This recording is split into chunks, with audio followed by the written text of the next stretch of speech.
Side में tempered है but टफेंड है, आगे में लेमिनेटेड है। हालांकि पीछे वाला ग्लास भी एडेसिव द्वारा पेस्ट किया गया है। तो ये जो काली पट्टी है, जैसा आपने बोला, लोग समझते हैं कि ये खूबसूरती के लिए है, ये खूबसूरती के लिए नहीं है, ये एडेसिव को बचाता है। इन केस ऑफ सनलाइट जिसमें अल्ट्रावायलेट रेडिएशन है, वो एडेसिव को रेडिएशन से बचा के रखता है ताकि इसकी मजबूती बनी रहे। ग्लास एक ऐसा आइटम है जिसमें आपकी इंश्योरेंस कंपनी, गाड़ी कितनी भी पुरानी हो, अगर वो कॉम्प्रिहेंसिवली इंश्योर्ड है, थर्ड पार्टी इंश्योरेंस नहीं है,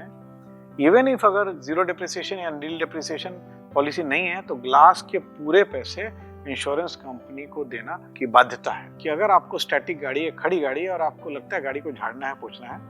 तो ग्लास के ऊपर में, मुझे ये मेरा सजेशन है कि और कुछ नहीं हो तो कम से कम ऊपर पानी गिरा दें, ताकि ऊपर का जो डस्ट है पानी के द्वारा नीचे चला जाए, और उसके बाद ग्लास को आप पोंछ दें, तो आपको ग्लास काफी ज्यादा दिनों तक आपको बिना कोई परेशानी के आप उसका इस्तेमाल कर पाएंगे। आज बात होगी गाड़ियों के ग्लास के बारे में और विस्तार से बात होगी। बातचीत करेंगे अपने ऑटो एक्सपर्ट अशोक प्रियदर्शी जी से। बहुत बहुत स्वागत है अशोक जी। गाड़ियों के ग्लास के बारे में विस्तार से बताइए कि कितने तरह का ग्लास होता है, क्या टेक्नोलॉजी है, और जो हमारे दर्शक हैं उनको क्या विशेष तौर पर ध्यान देने की जरूरत है जब ग्लास की बात अगर हम करते हैं तो। देखिए शक्ति जी, ग्लासेस की प्राइमरली जो ऑटोमोटिव ग्लास है, जो गाड़ियों में ग्लास लगता है, उसमें दो प्रकार होते हैं। एक को हम लोग कहते हैं टफेंड ग्लास, और टफेंड ग्लास में दो कैटेगरी होती है, और एक को हम लोग कहते हैं लैमिनेटेड ग्लास। अगर हम लोग बातों को पीछे ले जाएं लगभग मिड या अर्ली 90s तक, इसमें क्या होता था कि ग्लासेस जो है, नॉर्मल ग्लास को एक प्रोसेस था टफन करने का, टफनिंग उसको बोलते थे। क्योंकि जब गाड़ी चलती है तो ग्लास ब्रेक हो सकता है, एक्सीडेंट में भी हो सकता है, या कुछ अलग से कोई पत्थर या कंकड़ आकर के भी लग जाए, या कोई चीज एक्सटर्नल चीज से ग्लास डैमेज हो सकता है, टूट सकता है। बिल्कुल। अगर बड़े बड़े पीसेस में ग्लास टूटेगा तो अंदर में जो लोग पैसेंजर या ड्राइवर है उनको बहुत ज्यादा चोट लग सकती है, क्योंकि ग्लासेस के जो पीसेस होते हैं काफी शार्प होते हैं। तो ग्लास जब डेवलप होने लगा, पूरे वर्ल्ड वाइड ग्लास की टेक्नोलॉजी डेवलप होने लगी, तो सबसे पहले उन्होंने एक ग्लास को गाड़ी में लगाना स्टार्ट किया जिसको हम लोग टफेंड ग्लास कहते हैं। इसकी क्वालिटी ये होती थी कि टूटने पर ये बहुत छोटे छोटे छोटे छोटे अंश में टूटता था, जिससे कि कोई बहुत बड़ी चोट लगने की संभावना कम हो जाती थी। मगर छोटे छोटे जो टुकड़े होते थे ग्लास के, जो शीशे के, वो तो धारदार होते ही थे, शार्प होते थे, उसके चलते फिर भी कुछ चोटें लग जाती थी। कई बार देखा गया कि उसके चलते आंखों में चोट लग जाती थी। तो ये फुल प्रूफ अरेंजमेंट नहीं था, ये पूरा समाधान नहीं था। तो फिर इसके ऊपर रिसर्च होने लगा, और रिसर्च होने के बाद अल्टीमेटली एक टेक्नोलॉजी है जिसको हम लोग लैमिनेटेड ग्लास बोलते हैं। लैमिनेटेड ग्लास और जो टफेंड ग्लास था, उसमें एक मेजर अंतर ये था कि लैमिनेटेड ग्लास में, जैसा शाब्दिक अर्थ बोल रहा है लैमिनेटेड, लैमिनेटेड का मतलब है कि जो भी ग्लास गाड़ी में लैमिनेटेड है, चाहे वो आगे वाला विंड स्क्रीन हो या बैक स्क्रीन हो, उसमें दो लेयर के ग्लासेस होते हैं, दो परत होती है ग्लास की, और बीच में एक एकदम इनविजिबल, फुल्ली ट्रांसपेरेंट एक रेजिन होती है। वो रेजिन इतनी इलास्टिक होती है और इतनी मजबूत होती है, अगर चोट लगी और ग्लास टूटा तो वो पूरा फ्रैगमेंट होके या झड़ करके नहीं गिरता था और वहीं रह जाता था। लैमिनेटेड ग्लास आने के बाद ये तो काफी हद तक हम लोगों ने कैप्चर कर लिया, इंजीनियर्स ने ये प्रॉब्लम को तो इसका निदान निकाल दिया कि भाई ग्लास टूटने पे, गाड़ी चलने के दौरान ग्लास टूटने पे छोटे छोटे फ्रैगमेंट्स जो हैं गाड़ी के अंदर ना आ जाएं, और उसके चलते बहुत ज़्यादा चोट नहीं लगे। तो अब ग्लास टूट करके उसी में रहने लगा। परंतु एक जगह और फिर परेशानी आने लगी। अगर हम लोग याद करेंगे शक्ति जी, तो लगभग अर्ली 90s तक ग्लासेस तो लैमिनेट होने स्टार्ट हो गए, या मिड 90s तक। परंतु जो पहले का जो टेक्नोलॉजी था जिसमें कि ग्लासेस, विंड स्क्रीन और जो बैक स्क्रीन, जो डिक्की ग्लास या बूट पीछे का बैकडोर ग्लास जिसको कहते हैं, या डिक्की जिसको हम लोग साधारण भाषा में बोलते हैं, ये ग्लासेस जो हैं एक रबर के बीडिंग पे के मदद से बॉडी में फिक्स होते थे, जिसमें कि जो रबर की बीडिंग है उसमें इस तरह के ग्रूव्स बने होते थे कि एक तरफ वो ग्लास को पकड़ लेता था और एक तरफ वो जो बॉडी है गाड़ी की उसके एजेस को जाकर के उसमें जाके फंस करके उसको बैठा करके और उस अपने जगह पे वो इंस्टॉल हो जाता था। अब यहाँ परेशानी ये होने लगी शक्ति जी कि लैमिनेटेड ग्लास है, कोई इम्पैक्ट हुआ, बड़ा इम्पैक्ट हो गया, तो बड़ा इम्पैक्ट में क्या होता था, जो ग्लास का शेप है वो तो मान लीजिए एक फिक्स है, एक कर्वेचर है ग्लास में, और ग्लास का साइड जो है वो तो रबर पे है। तो अगर कोई कारण से ये ग्लास अंदर से या बाहर से, मान लीजिए पहले बहुत ज्यादा रेगुलेशन नहीं था सीट बेल्ट्स पे भी, तो एक्सीडेंट हुआ, मेजर एक्सीडेंट हुआ, तो कई बार देखा गया क्या कि जो अंदर के पैसेंजर हैं वो गाड़ी के बाहर फेंका गया ड्यू टू द इम्पैक्ट, या एक्सटर्नली आपने किसी को हिट किया तो वो गाड़ी के अंदर आ गया, ठीक है, कोई जानवर ही है, तो उससे भी काफी चोटें लगने लगी। अब इसमें समस्या क्या आ रही थी कि ग्लास तो टूट करके छोटे छोटे टुकड़े में नहीं गिर रहा था, मगर क्योंकि ये साइड से एक रबर द्वारा बॉडी में फिक्स था, तो वो तो एक पर्टिकुलर साइज के हिसाब से डिजाइन था। तो जैसे ही मान लीजिए ग्लास का शेप अंदर या बाहर गया तो साइड से वो छोटा हो गया। मान लीजिए इस तरह का एक ग्लास है, आगे से मान लीजिए ऐसे कर्व ग्लास है, तो इसमें इम्पैक्ट आगे से या अंदर से लगा तो ये अंदर गया तब भी ये साइड से अंदर चला गया, या अंदर से बाहर भी अगर गया तो ये साइड से अंदर चल गया, तो ग्लास जो है वो रबर बीडिंग से बाहर निकल जाता था और पूरा ग्लास ही निकल जाता था। तो ये भी पूर्ण समाधान नहीं था, it was not a complete solution. तब टेक्नोलॉजी आई कि पहले हम लोग ने शिफ्ट किया टफेन ग्लास से लैमिनेटेड पे, फिर हम लोग ने क्या किया, आगे और पीछे के ग्लास को अब हम लोग ने बीडिंग से हटा दिया। ओके। अब इसको हम लोग पेस्ट करते हैं, ग्लास को इस तरीके से बॉडी में पेस्ट कर दिया जाता है कि अगर इम्पैक्ट होता भी है और ग्लास अंदर की तरफ कोलैप्स करता है या अंदर से बाहर की तरफ अगर निकलता भी है, तो जो साइड के एजेस हैं वो प्रॉपर तरीके से बॉडी में फिक्स्ड रहते हैं, चिपकाए हुए होते हैं, वो इतना स्ट्रॉन्ग एडेसिव होता है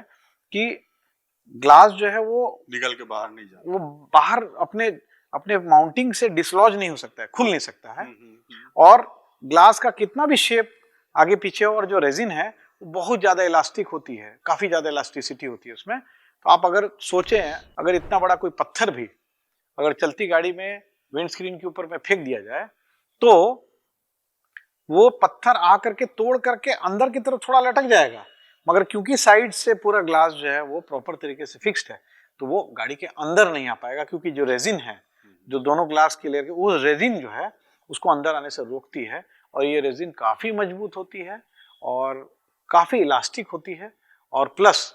इतना टेक्नोलॉजी हाई है इस रेजिन की कि आपको पता ही नहीं चलेगा कि ग्लास के दो लेयर के बीच में एक एडिसिव भी है। बी की गाड़ियों में, लोअर वेरिएंट की गाड़ी हो या हाई एंड वेरिएंट की गाड़ी हो, उसमें जो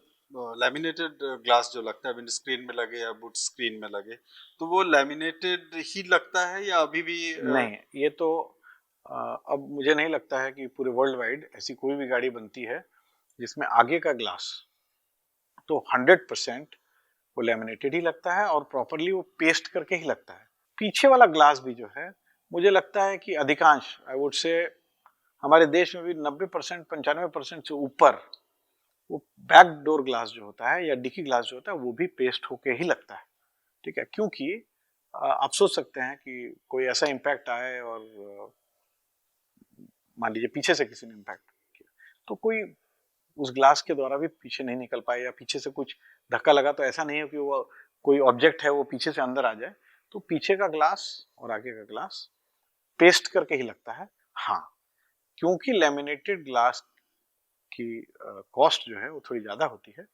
तो कॉस्ट सेविंग के लिए हो सकता है कि पीछे वाला बूट वाला ग्लास है और आगे वाला ग्लास जो है वो भले पेस्ट हो रहा हो बट आगे वाला लैमिनेटेड और पीछे वाला लैमिनेटेड नहीं हो, ये हो सकता है। लैमिनेटेड सेफ तो है बट टफ एंड के कंपैरिजन में थोड़ा कमजोर होता है, क्योंकि सबसे पहले तो ग्लास की मोटाई जो है दो भाग में बढ़ गई, दो पतले लेयर हो गए और बीच में रेजिन हो गई, तो ग्लास टूटेगा मगर आपको चोट नहीं लगने देगा, ठीक है। लेकिन क्रैक तो आ ही सकता है। बट तुरंत थोड़ा सा भी इम्पैक्ट होगा तो क्रैक हो जाएगा जी। तो क्रैक होगा तो बदलना पड़ेगा। तो आप इमेजिन कीजिए कि अगर आपका जो बैक स्क्रीन है या डिकी ग्लास जो है वो भी अगर मान लीजिए लैमिनेटेड है और पेस्टेड है और आपके बूट में कुछ ऐसा सामान रखा आपने, अगर हैचबैक गाड़ी है या आपके एसयूवी है जिसमें कि जो बूट स्पेस है वो गाड़ी के केबिन का पार्ट है, आपने बंद किया, कोई सामान है वो उसमें जाकर के ग्लास टकराया, अगर अंदर डिक्की में कुछ सामान रखा है, कुछ बैगेज रखा है, तो उस केस में भी तो टूट जाएगा। तो इसीलिए उसके मद्देनजर अभी भी ग्लासेस आगे पीछे के तो फिक्स होना स्टार्ट हो गए, बट पीछे का बैक स्क्रीन जो डोर ग्लास है उसको अभी भी टफेंड ग्लास ही रखा गया है। और जितने साइड के दरवाजे हैं जी, जो साइड के दरवाजे हैं या क्वार्टर ग्लासेस हैं, ये अभी भी टफेंड ही यूज किए जाते हैं बिकॉज इसमें मजबूती ज्यादा होती है और क्योंकि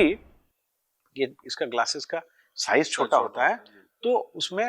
दुर्घटना में संभावना कम होती है चोट लगने की। तो ये आप जरूर जान जाएं कि आगे वाला ग्लास मैंडेटरीली पेस्टेड होगा और लैमिनेटेड होगा। आपके कोई भी गाड़ी के ग्लास में अगर आप देखेंगे तो उसमें साफ साफ लिखा रहता है लैमिनेटेड या लैमी सेफ, और जो साइड के जो ग्लासेस होते हैं जो नॉन लैमिनेटेड होते हैं उसमें लिखा रहता है टेम्पर्ड, मतलब टफेंड है वो। हर चिपकाया हुआ ग्लास, विंडशील्ड तो मैंडेटरी है, अगर बैक स्क्रीन भी जो डिकी ग्लास भी है अगर वो चिपकाया है तो आप देखेंगे कि एक काले रंग की साइड में पट्टी होती है। ये पट्टी जो होती है एक तरह की कोटिंग है ग्लास में, जो कि जिस एडेसिव से हमने ग्लास को बॉडी में चिपकाया है उस एडेसिव को जो सनलाइट है उसमें जो अल्ट्रावायलेट रेडिएशन है वो उसको ब्लॉक करके उस एडेसिव को कमजोर नहीं पड़ने देता है। ताकि उसकी जो ताकत है, उसकी जो स्ट्रेंथ है एडेसिव की, ताकत से उस ग्लास को बॉडी से चिपका के रखता है। इसमें सर दो सवाल है। एक, अगर किन्हीं के गाड़ी का विंडस्क्रीन या डिकी स्क्रीन वो क्रैक कर गया या वो बदलना है, क्रैक कर गया इस तरह से, छोटा ही क्रैक है लेकिन वो बदलना चाहते हैं, तो वैसे लोगों को अगर वो बदलने जाते हैं तो क्या देखने की जरूरत है, पहला सवाल। और दूसरा है कि चूंकि ग्लास पे हम विस्तार से बता रहे हैं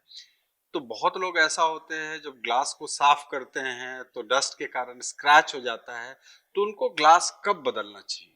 अगर लैमिनेटेड है और तो क्रैक करेगा जी, और टफेंड है तो टूट के गिर जाएगा जी।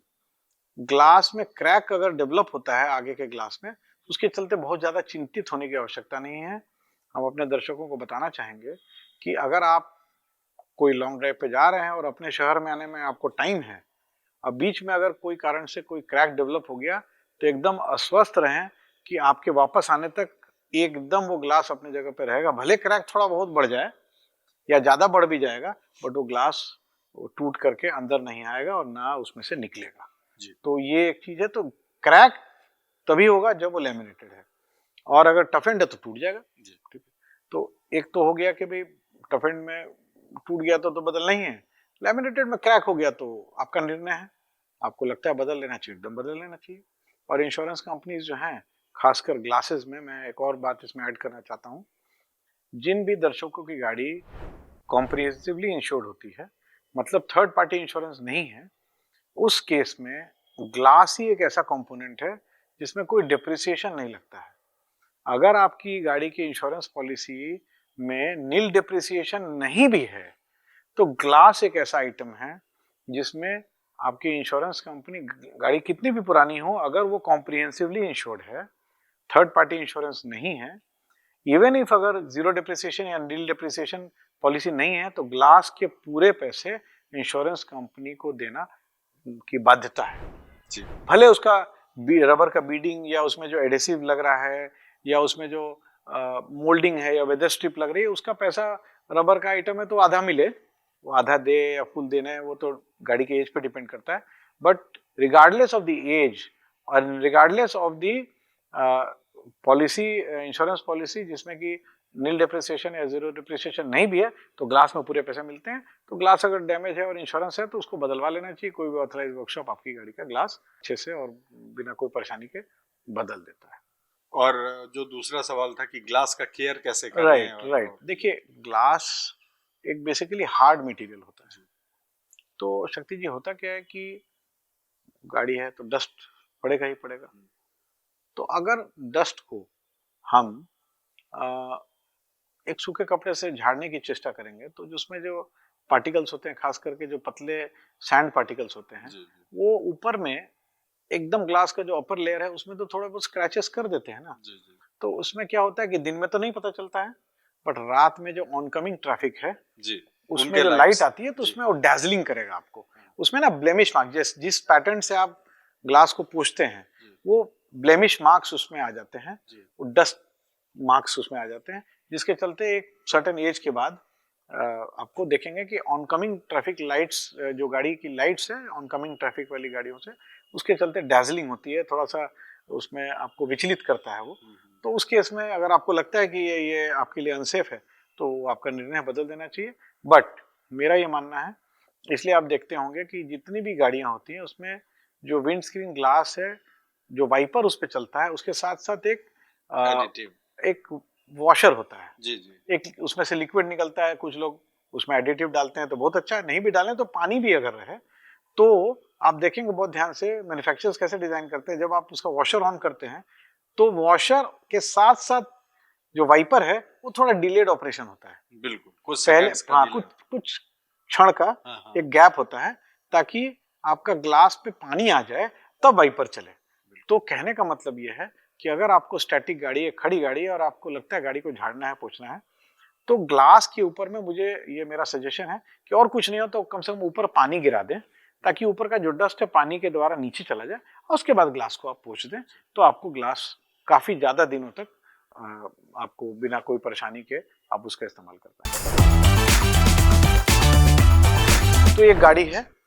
और ये गाड़ी का ये आगे का विंडस्क्रीन ग्लास है। तो आप विंडस्क्रीन ग्लास में दो चीजें देख रहे होंगे। ये देखिए, ये काली पट्टी देख रहे हैं आप, ये जो जा रही है गाड़ी के ग्लास के चारों तरफ है, नीचे भी है, अगर हमारे दर्शक देख सकेंगे तो नीचे भी है ये, और ये देखिए साइड में भी ये काली पट्टी है और ये ऊपर में भी काली पट्टी है। तो ये वही कोटिंग है जो ग्लास को, जो एडेसिव है उसको जो प्रोटेक्ट करती है अल्ट्रावायलेट रेज से, ये जो सनलाइट से, वो ये पट्टी है। ये कोटिंग जो है इसके ठीक पीछे एडेसिव होता है जो कि उसको ये कोटिंग द्वारा सनरेज से, अल्ट्रावायलेट रेज से उसको हम लोग बचाते हैं ताकि इसकी एडेसिव की जो स्ट्रेंथ है बनी रहे। आगे का ग्लास है ये पेस्टेड है क्योंकि ये साइड से पट्टी है, और ये लैमिनेटेड है। तो विंड स्क्रीन ग्लास इसी टेक्नोलॉजी द्वारा लैमिनेटेड ग्लास को बॉडी में चिपका के रखा जाता है, और ये जो लैमिनेशन होता है वो दो लेयर ऑफ ग्लास के बीच में एक रेजिन होती है, वो रेजिन ही लैमिनेटेड ग्लास का काम करती है, जिसमें कि वो रेजिन जो इतनी इलास्टिक होती है कि अंदर या बाहर कोई चीज को जाने आने नहीं देती है काफी हद तक। अशोक जी, बहुत सारे लोग ऐसे होते हैं जो जिनको गाड़ियों के बारे में बहुत ज्यादा जानकारी नहीं है, तो ये जो इस पोर्शन जो ब्लैक पोर्शन है, इसको ये कलर कॉम्बिनेशन से देखते हैं कि शायद ये एक तरह से नहीं, आप एकदम के लिए ये एकदम आप ठीक बोल रहे हैं, एकदम ठीक बोल रहे हैं। इसका क्या मकसद है? एकदम ठीक बोल रहे हैं। बहुत लोग ये जो पट्टी होती है ना काली रंग की साइड में, इसको लोग समझते हैं कि ये डेकोरेटिव है, फॉर द लुक्स है, या गाड़ी के आगे के ग्लास के जो पूरा खूबसूरती के लिए। हाँ, मतलब ये बेसिकली ये किस तरह से डिजाइन बनाया हुआ है और ये देखने में अच्छा लगता है, बट ये उसका उपयोग नहीं। उपयोग है, ये एक स्पेशल कोटिंग है जो ग्लास में की रहती है, क्योंकि ये लैमिनेटेड ग्लास या फ्रंट या जो बैक ग्लास है, जो भी ग्लास पेस्टेड होगा, जो बीडिंग पे नहीं होगा, उसमें ये कोटिंग जो है वो सनरेज जो है उसमें जो अल्ट्रावायलेट रेडिएशन होती है वो जिस एडेसिव से हमने इसको चिपका के रखा हुआ है उस एडेसिव को सनरेज से या अल्ट्रावायलेट रेडिएशन से डैमेज नहीं हो, उस कमजोर ना पड़े, ताकि जो इसका पर्पस है मजबूती उसमें कॉम्प्रोमाइज नहीं हो, उसके लिए ये पट्टी होती है। यानी जो गाड़ी चला रहे हैं, जो ड्राइवर्स हैं, वो सुरक्षित रहें, और इन केस ऑफ इमरजेंसी या किसी कारण से कुछ चीज अगर टकरा जाता है विंड स्क्रीन में, ये टूटेगा नहीं, इसके लिए एडहेसिव से इसको जोड़ा गया है। टूट जाएगा शक्ति जी, बट टूटने के बावजूद ये अंदर नहीं जाएगा, और वो रुक जाएगा, वहीं पे रुक जाएगा, ताकि अंदर से कोई चीज हाई स्पीड में, अगर मान लीजिए कोई कंकड़ पत्थर ही है टूट के अंदर चला जाए, सोचिए कितनी हानि हो सकती है। तो उसके लिए चिपकाना है, तो चिपकाने के लिए जो पट्टी है, काली वाली जो पट्टी देख रहे हैं, ये पट्टी जो है उस एडहेसिव उसको प्रोटेक्ट करती है। हाँ, जो चिपकाने का जो पदार्थ है उसको प्रोटेक्ट करने के लिए होती है। लोग इसको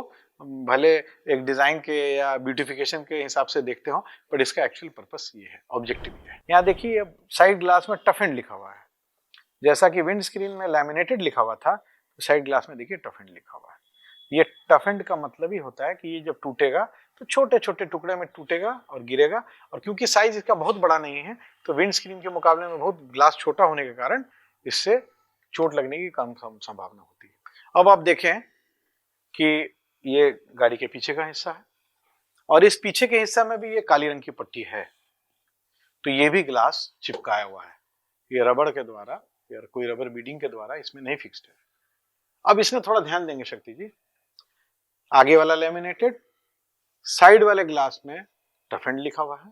पीछे क्या लिखा हुआ है जरा देखते हैं। यहाँ लिखा हुआ है टेम्पर लाइट, क्योंकि अगर इसको हम लैमिनेटेड ग्लास लगा दें पीछे, तो अगर हम बूट में या डिक्की में कोई सामान रखें जिसको बंद करने में अगर वो ग्लास से टकराएगा तो क्रैक करके टूट जाएगा ग्लास। तो यहाँ तो मजबूती चाहिए, मजबूती भी चाहिए। अब सोचिए, इमेजिन कीजिए कि अचानक पीछे से कोई चीज से चोट लगे या कोई कंकड़ पत्थर ही लग जाए और ये ग्लास भी सडनली टूट जाए, क्योंकि ये लैमिनेटेड नहीं है और ये टेम्पर लाइट लिखा हुआ है, इसका मतलब टेम्पर्ड है बट माइल्डली टेम्पर्ड है। ध्यान दीजिएगा, टेम्पर्ड है, टफेंड है, बट माइल्डली लाइट। इसमें क्या होता है कि जब ये ग्लास टूटेगा ना, तो ऊपर और नीचे के पोर्शन को छोड़ के बीच का जो हिस्सा है वो थोड़े बड़े बड़े टुकड़ों में टूटेगा, और जो साइड के हिस्सा है वो छोटे छोटे टुकड़े में टूटेंगे। ठीक है, और ग्लास फिर भी कुछ लेवल तक टूटने के बाद भी वो तुरंत नहीं गिरेगा, क्योंकि इसकी टफनिंग जो है वो थोड़ी सी कम होती है और जोन वाइज होती है। इसलिए ये टफेंड है, टेम्पर्ड है, बट ये टेम्पर लाइट ग्लास है। तो डिक्की में ग्लास टेम्पर लाइट यूज हो रहा है, साइड में टेम्पर्ड है बट टफेंड है, आगे में लैमिनेटेड है। हालांकि पीछे वाला ग्लास भी एडेसिव द्वारा पेस्ट किया गया है। तो ये जो काली पट्टी है, जैसा आपने बोला, लोग समझते हैं कि ये खूबसूरती के लिए है, ये खूबसूरती के लिए नहीं है, ये एडेसिव को बचाता है। इन केस ऑफ सनलाइट जिसमें अल्ट्रावायलेट रेडिएशन है, वो एडेसिव को रेडिएशन से बचा के रखता है ताकि इसकी मजबूती बनी रहे। जी बिल्कुल, बहुत बहुत धन्यवाद अशोक जी। और हेड्सअप ऑटो का मकसद ही है कि हम अपने दर्शकों के लिए कुछ ऐसा कंटेंट लाएं, उसमें इतनी रिसर्च हो जिसमें कुछ नयापन हो और कुछ ऐसी जानकारी दे पाएं जिससे गाड़ी से संबंधित जो भी उनकी समस्या है उसका समाधान निकल पाए और तनाव कम हो पाए। हेड्सअप ऑटो को अगर अब तक आपने सब्सक्राइब नहीं किया है तो जरूर से कर लें, और हमारे फेसबुक और इंस्टाग्राम को भी फॉलो करें। तब तक दीजिए शक्ति प्रकाश को इजाजत। बहुत बहुत धन्यवाद।